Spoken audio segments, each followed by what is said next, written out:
Namaskar, this is Tulja Bhavani. I welcome you all to my online classes in law, especially to the wing of business law. Dear students, this is a course which is designed for the BCom online classes, BCOC 133. Today we are going to learn about void agreements. Meaning of void agreement. It is defined in section 2 clause H of Indian Contract Act as an agreement not enforced by law. Dear viewers, yesterday I have explained you about enforceability.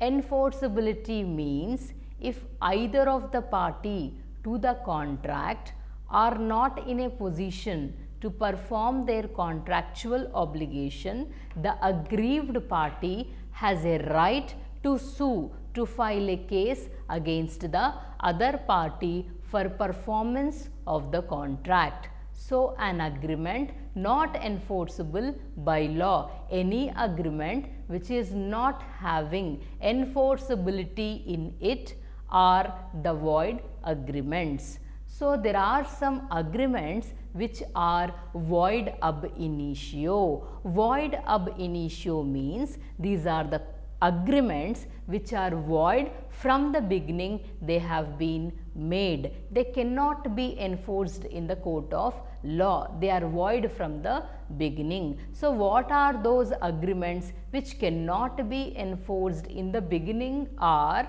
the agreements which we enter with a minor. So, any agreement if you are entering with a minor, that is called as void ab initio. So, there are certain agreements which are enforceable in the beginning, but later due to some circumstances they become unenforceable. So, when they are unenforceable, they are void contracts. So, when they have been entered, they are having all the elements of a valid contract, but later due to some circumstances they have become void. So, here you can see a picture of a child being played with someone, and you can find a ship which is floating on the sea. So, here dear viewers, any contract which is entered with a minor is void ab initio. Then any contract which is valid in the beginning, but later due to some circumstances it has become impossible for the promisor to implement his promise. Here you can find in the picture that a ship is flowing, it is floating on the sea and it is carrying the sugar bags in it. Here a contract has been made with by Mr. A and Mr. B. Mr. A has promised to supply the sugar bags to B provided that if his ship lands the port safely. Here the ship has not landed the port safely due to some cyclone problem. The sugar bags have been sinked into the sea. So, when the contract was entered between A and B, the contract was having all the essential elements of a valid contract, but later due to cyclone, the sugar bags have been sinked into the sea and the performance of the contract is not possible. So, dear viewers, here we are to discuss about the agreements which are expressly declared to be void. What are the agreements which are expressly declared to be void? So, here is agreements with incompetent persons. You are not supposed to enter an agreement with those parties which are incompetent to contract. So, what are those parties is defined in section 10 and section 11 of the Indian Contract Act. Then comes agreement entered through mutual mistake of facts between the parties. It means both the parties to the contract have entered into a contract due to some mutual mistakes between them. They are unaware of the mistakes which is done by them, and this is defined in section 20 of the Indian Contract Act. Then comes legality of the object and consideration. This is defined in section 23 till 30 of the Indian Contract Act. So, here is the agreements with incompetent parties. What are the agreements which we are not supposed to enter with the persons who are incompetent to contract is given in section 10 as well as in section 11. Dear viewers, section 10 speaks about those parties which are competent to contract. A contract to be valid, section 10 says that a contract to be valid, the parties must be competent to contract. It means there are few people who are eligible to enter into contract. Who are those parties? It means you are eligible to enter into contract with a major, you are eligible to enter into a contract with a person of sound mind, then you are eligible to enter into a contract by the person who is not having any legal proceedings against him, means who is not disqualified by the law in practice. This is said in section 10 of the Indian Contract Act. Then section 11 speaks that declares the following persons as incompetent to contract. It means you are not supposed to enter into a contract with a minor. You are not supposed to enter into a contract with a person of unsound mind. Then you are not supposed to enter into a contract who is disqualified by law in practice. You can see the picture here that a child is being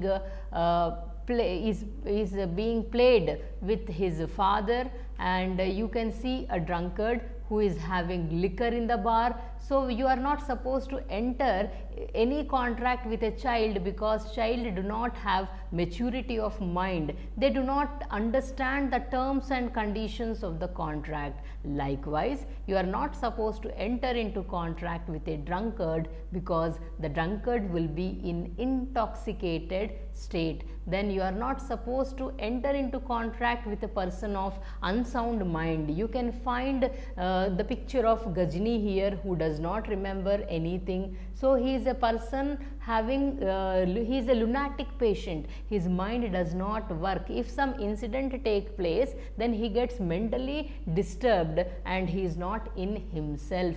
You are not supposed to enter into contract by any person who is disqualified by law, means who is a criminal. Then you are not supposed to enter into contract with an alien enemy. If India is having war with some country, you are not supposed to enter into contract with that persons or those countries. Then agreements entered through mutual mistakes of fact between the parties.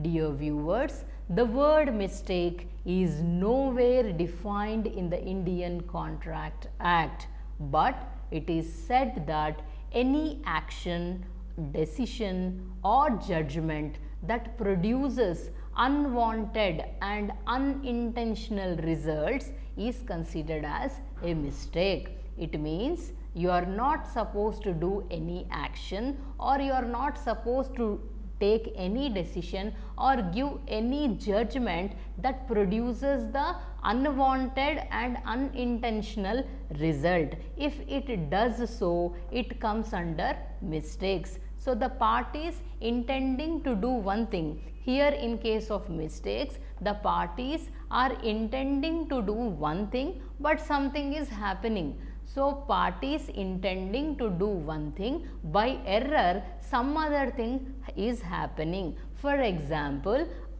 a police person has ordered his constables to catch hold of Mr. Ram, but they have catch hold of Mr. Shyam. In the picture you can find Dilip Kumar, Ram and Shyam की जोड़ी है यहाँ पर, और police वाले ने अपने constable से कहा कि तुम जाकर राम को मेरे सामने ले आओ, मगर कांस्टेबल जो है वो राम के बदले श्याम को पकड़ ले आता है। और यहाँ पर आप श्रीदेवी को भी देख सकते हैं, यहाँ पर मंजू और अंजू की जोड़ी है। सो मंजू को बुलाने की बजाय हमने क्या किया, अंजू को बुला लिया। देन भैया मैं जब आपको आम के बारे में कह रही हूँ, मैंने आपको आम लाने के लिए कहा, लेकिन गलती से आपने सुन लिया जाम, so it is a kind of mistake. Then comes legality of the object and consideration.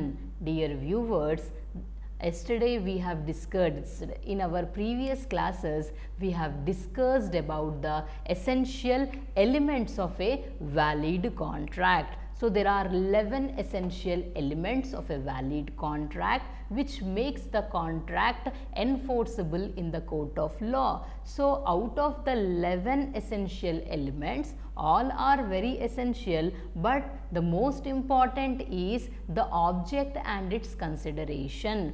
The object and its consideration should be lawful. If it is not lawful, it is said to be lawful unless it does not have the legality of the object and consideration is defined in section 23 of the Indian Contract Act, unless it is specifically forbidden by the law. There are 7 things which are given here, that is you can see in the screen. First one is specifically forbidden by law. Second one, if permitted would defeat the provisions of the law. Third one are fraudulent. Fourth one, involve injury to any person or property. Fifth one, the court regard them as immoral.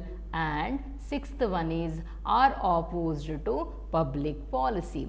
First one is specifically forbidden by law. Dear viewers, there are certain things which the law does not permit you to do. For example, let us take the example, in India, Hindus are governed by Hindu law and Muslims are governed by Muslim law, and those who does not come under Hindu law and Muslim law are governed by the English law. So, as per Hindu law, monogamy is allowed. A person can marry only one person. A person can have one spouse, and if he is interested to go for the second marriage, he has to divorce his first wife. So, in spite of having a living spouse, a person cannot go for second marriage. So, here I am taking an example of Mr. S, Miss L and Miss V. So, here S is a Hindu by birth and he marries L, who is his wife, and both of them are happily living their life. S की पत्नी जो हैं वो L हैं। यहाँ पर love conquers everyone. Mister S after getting married he falls in love with a lady called V. So he makes an agreement with V that he is going to marry V. So here the act of marrying with V is void and it is against law, because the Hindu Marriage Act, as per Hindu Marriage Act, monogamy is allowed and a person is not supposed to get second marriage by having his first spouse alive. A person cannot get married to another woman until his wife is divorced or she is no more in this world. So this contract is a void contract. Then second one, if permitted, would defeat the provisions of the law. So if you permit certain acts, that is going to defeat the provisions of the law. To explain this concept, I will give you an example. Let us assume that there are two friends, Ram and Shyam. So Ram has built a home called My Sweet Home, and he is staying happily in his home. So he has not paid the municipal charges or municipal taxes of the home for the past few years. So the government, the municipality has decided to auction his home, and Mr. Ram makes a phone call to his friend Shyam saying that his house is going to be auctioned tomorrow. As he was the owner of the home, he cannot participate in the auction, and he requested his friend to participate on his behalf and take the home. Shyam comes and he participates in the auction and gets the home on his name. So when Shyam gets the home on his name, Ram comes to him and says that, dear friend, I requested you to participate on my behalf and take the home. Shyam said that yes, I have participated in the auction on your behalf, and now the home is in my name as I have paid the money. Now I am not going to transfer the home in your name. So you cannot force Shyam to transfer the home because he is the legal owner of the house now. Now the third one is are fraudulent in nature. So you are not supposed to enter into contract which are fraudulent in nature. Fraud means intention to deceive. You are cheating some person. So you are not supposed to enter into contract with the intention of cheating a person. Let us assume that there are two friends. There are two friends, Ram and Shyam, as I have told you. So Ram and Shyam, they goes to Visakhapatnam, which is famous for its Chor Bazaar. So in Visakhapatnam, both of these friends, they enter into contract with a person called Murthy, who promised them to supply the smuggled goods.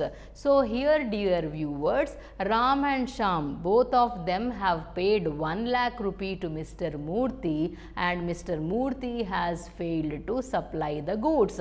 Here Ram and Shyam cannot file a case against Murthy because they have entered into a contract which was illegal in the eyes of law. Smuggling is illegal, and selling of smuggled goods is also a part of illegal activity. Then fourth one is involve injury to any person or property. You are not supposed to enter into any contract which involves injury to any person or property. Injury here is the damage which is done to a person or to his property. It is a tort, something wrong which you are doing to a person or property, it should not be done. Let us assume that there are two persons. The first name of the person is Sunil and the second name is Rohit Rajan. So both of them are friends and they have done a business together. Later, due to some monetary aspect, they have argued and they detached from each other. Sunil Naidu और रोहित जो हैं अच्छे मित्र हैं और दोनों मिलकर एक व्यापार करते हैं. पैसों के मामले में उन दोनों के बीच में कोई झगड़ा हुआ है और ये दोनों अलग हो गए हैं. अब सुनील क्या करता है, जो भी अपने मित्र की वीक पॉइंट्स हैं वो सारे वीक पॉइंट्स एक कागज़ में लिख लेता है और लिखने के बाद ये सुनील जो है रोहित राजन की ऑफिस के सामने जाकर इन पम्पलेट्स को बांटना शुरू करता है. So Sunil Naidu is distributing a pamphlet which contains all the personal secrets of Rohit Rajan before his office. Due to this act, the image of Rohit Rajan falls in the eyes of the people and he gets depressed. He is being defamed by Sunil Naidu. So here the reputation of Rohit Rajan has come down and he is depressed very much. So you are not supposed to do any act which defames a person. So it has caused injury to the person. Mental injury is being caused. Defaming a person is against the law, which will cost you high and it is punishable. Then the court regard them as immoral. Dear viewers, you are not supposed to enter into a contract which is regarded as immoral. Let us assume that let us take the example of Mr. Shekhar, who is having a wife called Lakshmi, and he falls in love with a lady called Vani. So yes, should not make an offer to Miss Vani saying that you are not supposed to enter into a contract of marriage with anybody. You are not supposed to enter into marriage with anybody. So if you are making an offer that if you don't get married, I am going to pay you 50 lakh rupees. You are not supposed to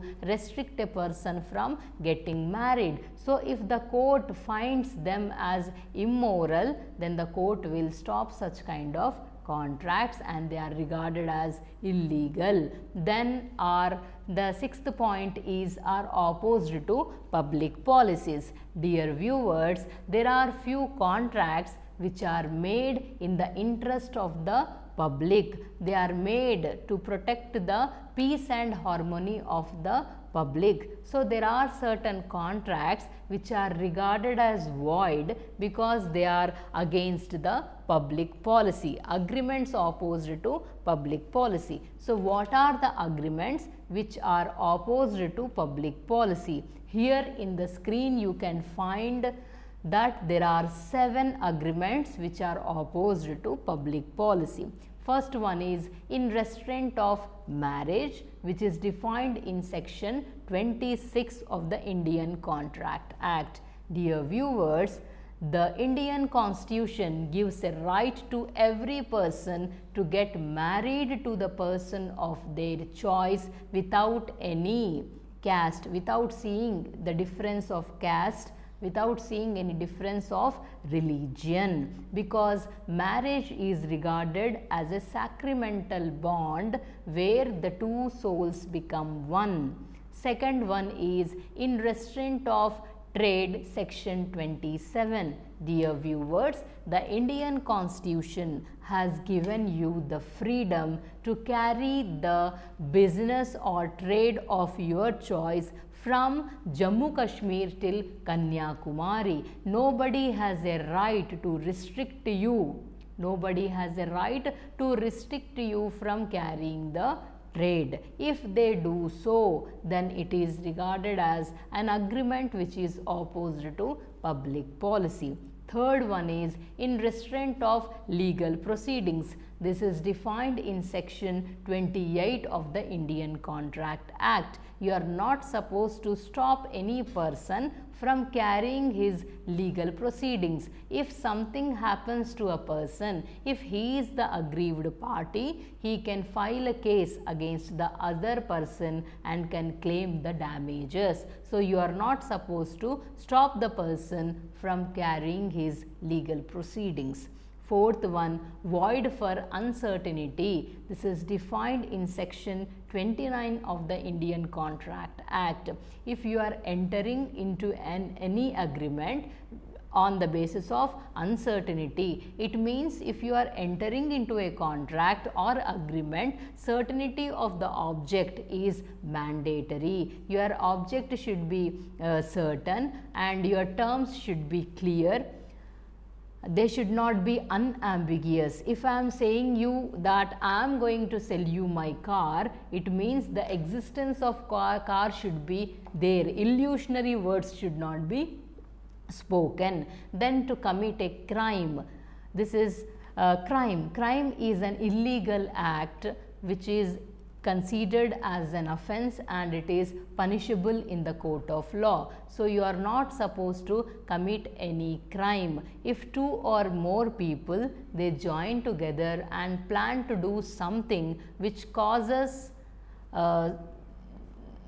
a problem to another person, this kind of act is called as a crime and it is an offense, and the people who plan together to do such kind of things are called as the conspirators. Then with an alien, you are not supposed to enter into an agreement with the aliens. Aliens are the foreigners. There are two types of aliens. One are friendly aliens and other are the enemy aliens. You are not supposed to enter into contract with the enemy aliens. If you are entering into contract with the alien, at the time of war your contract is declared as invalid, and if you are entering into contract with the alien, if you have already entered into contract with the alien before the war, so your contract will be suspended until the war is over. Then seventh one is wagering agreement, which is defined in section 30 of the Indian Contract Act. The word wager means betting. So here a person bets for the happening or not happening of certain events. So under wagering there are certain exceptions like contract of insurance, then any contract, any agreement which is contract of insurance is not regarded as wager because here our intention is good. Then horse races does not come under betting because horses, they win the races